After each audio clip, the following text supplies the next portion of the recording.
है। और कुश्ती के अंदर जैसे हर चीज़ का रूल और रेगुलेशन होते हैं। वो पहले फीला बोलते थे, फीला, जो वर्ल्ड रेसलिंग का नाम फीला था, फेडरेशन ऑफ डिलीट एमेच्योर। अब उसका नाम उन्होंने चेंज करके UWW, यूनाइटेड वर्ल्ड रेसलिंग कर दिया नाम। तो कुश्ती समय समय के साथ बदलती रही है। पहले आप शुरुआत में जब पहला ओलंपिक हुआ तो उसमें कुश्ती का एक गोल दायरा होता था, उसमें जो लड़ते थे उसमें कोई धक्का दे के बाहर निकाल देता था, वो जीत जाता था। तो उसी चीज़ को ध्यान में रखते, जैसे पहले गोलदार होता था, फिर 5-5 मिनट के 3 राउंड आए कुश्ती में, 15 मिनट के।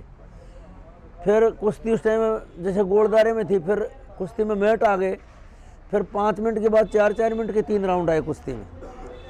फिर कुश्ती बदल के 4-4 मिनट के राउंड से हटा करके फिर 3-3 मिनट के 3 राउंड आए।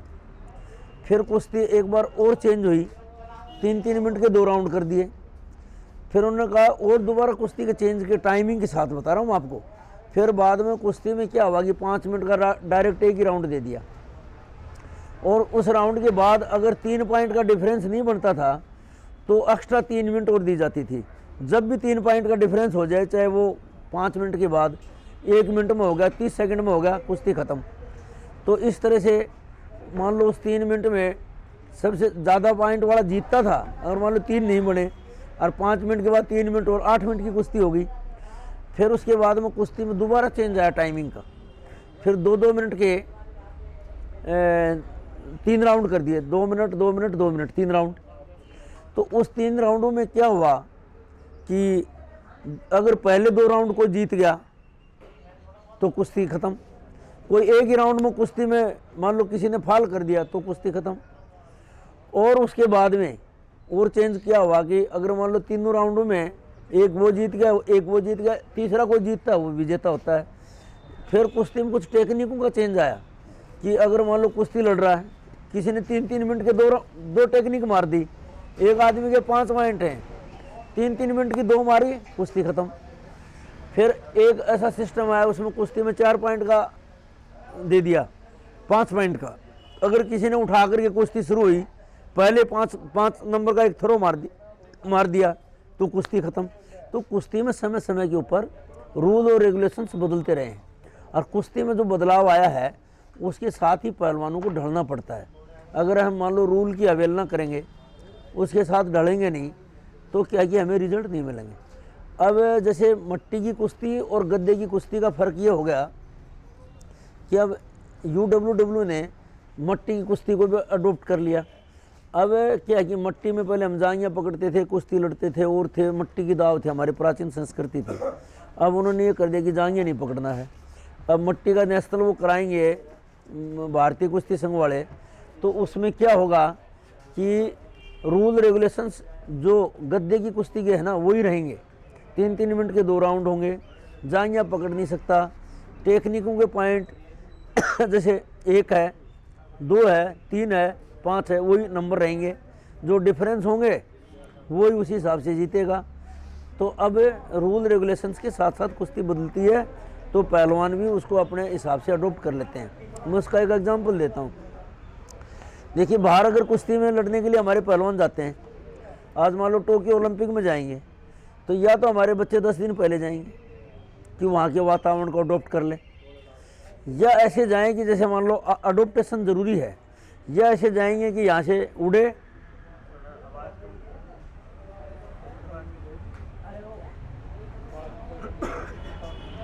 तो, या ऐसे है कि बच्चे जाएं डायरेक्ट और जाके अपना वजन दिया और कुश्ती लड़ लिए। तो अडोप्टेशन ज़रूरी है। जैसे रूल और रेगुलेशंस अडोप्ट करते हैं, ऐसे इन्वायरमेंट का अडोप्टेशन भी ज़रूरी है।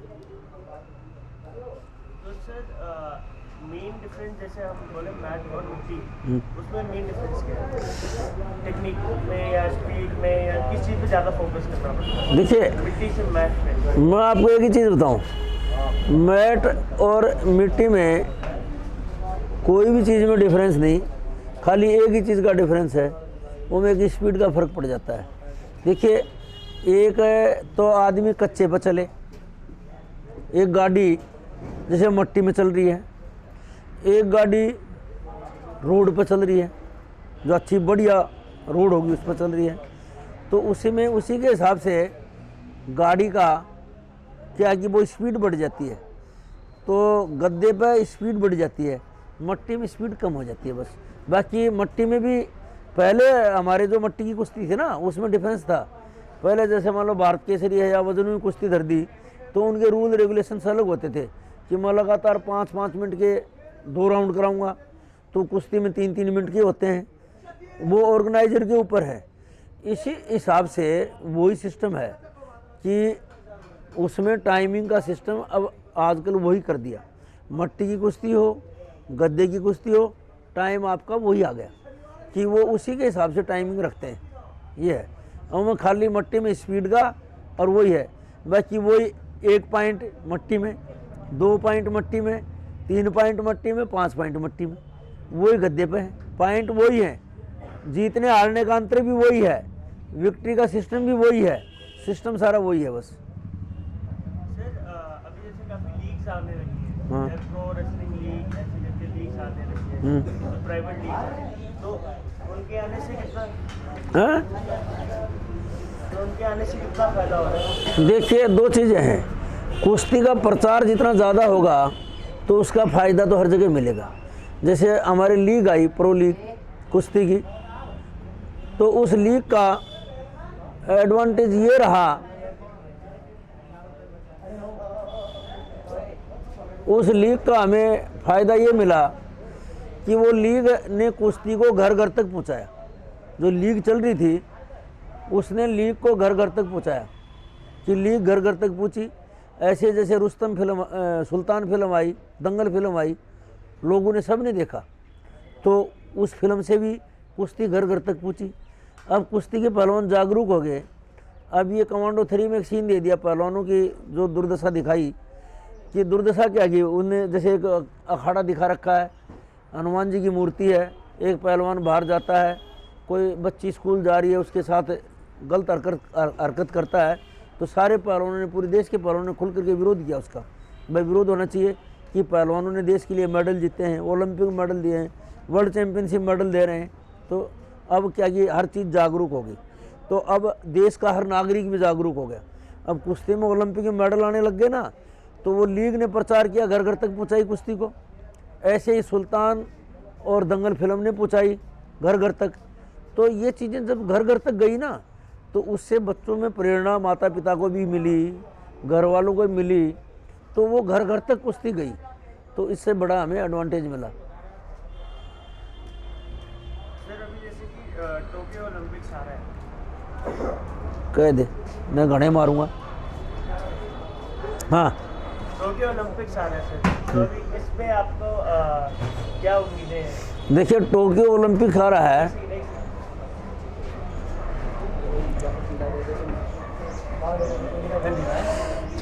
टोक्यो ओलंपिक्स आ रहा है, उसमें मुझे भारतीय कुश्ती से बहुत ज़्यादा उम्मीद है। हम कुश्ती में कम से कम 5 या 6 मेडल जीतेंगे, ओलंपिक में ज़्यादा भी जीत सकते हैं।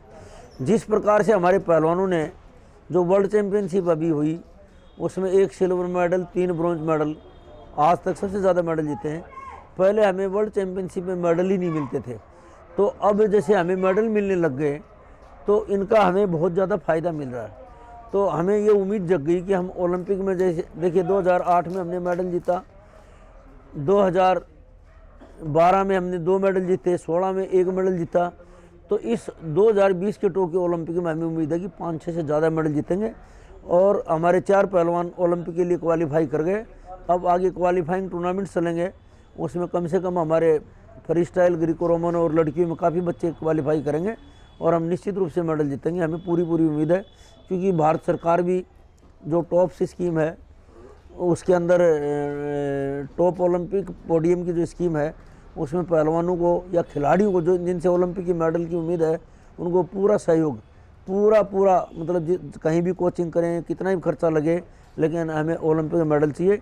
इसी प्रकार से भारतीय कुश्ती संघ, जो हमारे Brijbhushan Sharan Singh member of parliament हैं, कुश्ती के बड़े शौकीन हैं, वो भी चाहते हैं कि जितनी भी ज़्यादा से ज़्यादा सुविधाएं पहलवानों को मिले, लेकिन हम कुश्ती में सबसे ज़्यादा मेडल जीते। ये मुझे पूरी उम्मीद है। जो हमारे कोचिंग स्टाफ भी बढ़िया लग रहा है, सारे ओलंपियन हैं। जैसे हमारा टीम में द्रोणाचार्य अर्जुनवाड़ी जगमंदिर पहलवान चीफ कोच है, उसके साथ राजीव तोमर कई बार का भारत केसरी अर्जुनवाड़ी ओलंपियन है, सुजीत मान अर्जुनवाड़ी ओलंपियन है, ऐसे अनिल मान है, वो ध्यानचंद अवार्डी। अच्छा कोचिंग का भी तालमेल, हमारे नेताजी की बड़ी अच्छी सोच है कि इन बच्चों को जितनी ज़्यादा सुविधा दिलवाई जाए ताकि हम ज़्यादा से ज़्यादा मेडल जीतें। और वो जहाँ भी टूर्नामेंट होते हैं, जहाँ भी इंटरनेशनल टूर्नामेंट होते हैं, हम भारतीय कुश्ती संघ के प्रेसिडेंट हमेशा जाते हैं, बच्चों का हौसला बढ़ाते हैं, ये बहुत बड़ी बात है।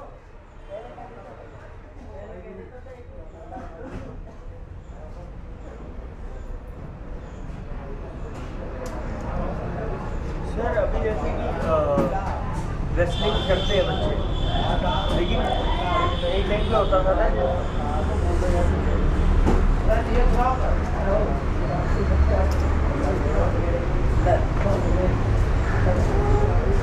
हाँ जी, तो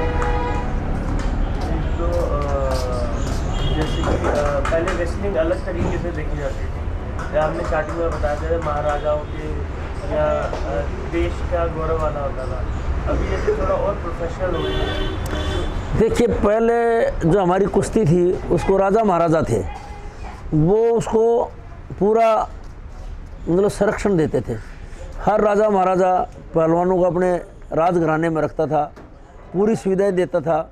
पहलवान जब लड़ते थे तो उस राजा का नाम होता था, भाई फलाने राजा के पहलवान हैं, ठीक है ना।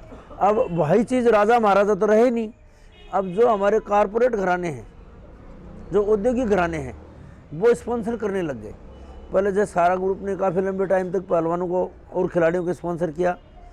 अब जैसे एक OGT ग्रुप है और जिंदल ग्रुप है और काफ़ी उद्योगिक, पहले मित्तल ग्रुप था, सब ग्रुपों ने मतलब पहलवानों को प्रोत्साहन देने के लिए आगे आए हैं और वो पहलवानों को प्रोत्साहन भी दे रहे हैं। इसके अलावा जितनी भी राज्य सरकारें हैं, जो पहलवान ओलंपिक मेडल जीतता है उसको करोड़ों रुपए देती है। चाहे हरियाणा सरकार में तो बहुत मतलब करोड़ों रुपए और DSP पद पर नौकरी दी पहलवानों को, खिलाड़ियों को, तो बहुत बड़ी बात है। इसी प्रकार से हर राज्य सरकारें पहलवानों को ज़्यादा से ज़्यादा वो मेडल देते हैं। जो पहलवान ज़्यादा से ज़्यादा मेडल देंगे उनको चाहे हर राज्य सरकार करोड़ों रुपए इनाम देती है। और भारत सरकार भी जो ओलंपिक में मेडल लेके आता है उसको करोड़ रुपए है, 75 लाख है, 50 लाख रुपए है। जैसे गोल्ड के ऊपर 1 करोड़, सिल्वर के ऊपर 75 और ब्रोंज पर 50 लाख रुपए देती है। इसी प्रकार पीछे जो पहलवानों ने मेडल जीते, तो जैसे राजस्थान सरकार ने पहलवानों को जो ब्रोंज मेडल जीत के आए थे उनको 50-50 लाख रुपए दिए थे, उत्तर प्रदेश सरकार ने दिए थे। तो सब जगह हरियाणा सरकार ने तो मतलब क्या कि ओलंपिक के मेडलिस्ट को जैसे गोल्ड के ऊपर 5 करोड़ है, सिल्वर पर 3 करोड़ है और ब्रोंज मेडल पर 2 करोड़ रुपए देती है। तो सब जगह मेडल के ऊपर पैसे मिलते हैं, तो इसका बहुत बड़ा प्रोत्साहन है। सर अभी आपके अखाड़ा में कितने अवार्ड आते हैं? देखिए हमारे अखाड़े में तो अवार्ड तो बहुत, मैंने बताया ना कि 1 पद्म भूषण, 3 पद्म श्री, 6 इसके अलावा और भी टोटल कितने होंगे? अर्जुना अवार्ड हो गए, पद्मा हो गए और बाकी नेशनल लेवल पर काफ़ी बच्चे हैं, बहुत सारे। ठीक है सर, और एक लास्ट क्वेश्चन, जो बच्चे कुश्ती करना चाहते हैं या सीखना चाहते हैं, उनको आप क्या बोलना चाहोगे, क्या गाइड देना चाहोगे? मैं जो बच्चे कुश्ती सीखना चाहते हैं, मैं उनको एक ही चीज़ देना चाहता हूँ कि वो कुश्ती के प्रति इतने समर्पित हो जाएं। कुश्ती उनका माँ है, कुश्ती उनका बाप है, कुश्ती उनका दोस्त है, कुश्ती उनका भाई है। वो इतना समर्पित हो जाएं और एक इस लक्ष्य और जज्बे के साथ पहलवानी में समर्पित हों कि हमें तो ओलंपिक का गोल्ड जीतना है, बस उससे नीचे हट करके कोई समझौता नहीं करें। और जब इतने समर्पित बच्चे हो जाएंगे हैं, तो निश्चित रूप से ओलंपिक के मेडलों की हम अंबार लगा देंगे। और ये तो हो गया सर मेंटालिटी, बट जैसे कि अगर फिजिकली या ट्रेनिंग जब कर रहे हैं तो किन चीज़ों पे ज़्यादा फोकस करेंगे? अपने मेंटल हेल्थ पे क्या फोकस करें, किन चीज़ों पे फोकस करें जब वो ट्रेन करते हैं? जो होता है ना, कई बार बच्चा हार जाता है या इंजरी आ जाती है तो वो छोड़ देता है, क्योंकि उसमें इंजरी काफ़ी आती है। जैसे किन चीज़ों पे वो फोकस करे कि इन चीज़ों पे फोकस करना चाहिए उसे ट्रेनिंग करते हुए कि इंजरी भी कम हो बंदे का पावर अप जल्दी हो जाए और थकान से कवर अप जल्दी कर ले, तो ये किन चीज़ों पे इसको फोकस करना? देखिए, ये बच्चे के ऊपर डिपेंड करता है, बच्चा किस एंगल से अपनी ट्रेनिंग करता है।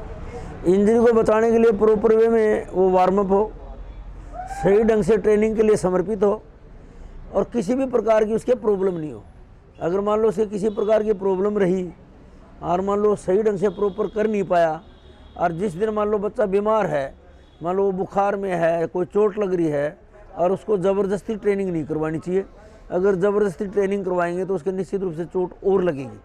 अब मान लो किसी के बुखार है, हम ट्रेनिंग कराएंगे तो क्या कि बाहर से तो वो ठीक दिख रहा है, लेकिन जैसे इंटरनल ऑर्गन्स के ऊपर उसके बहुत ज़्यादा लोड आता है, फिर वो लंबा बीमार हो जाता है।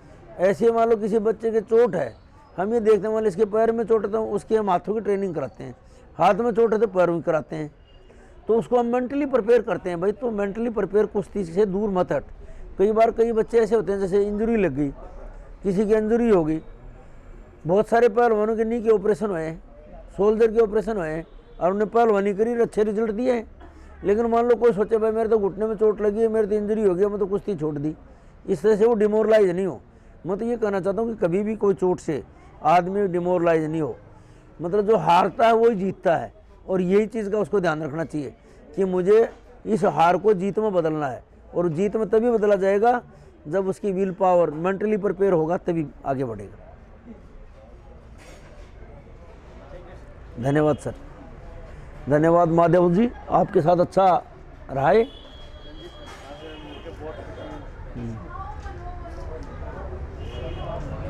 मैं एक बार देख लूँगा सर।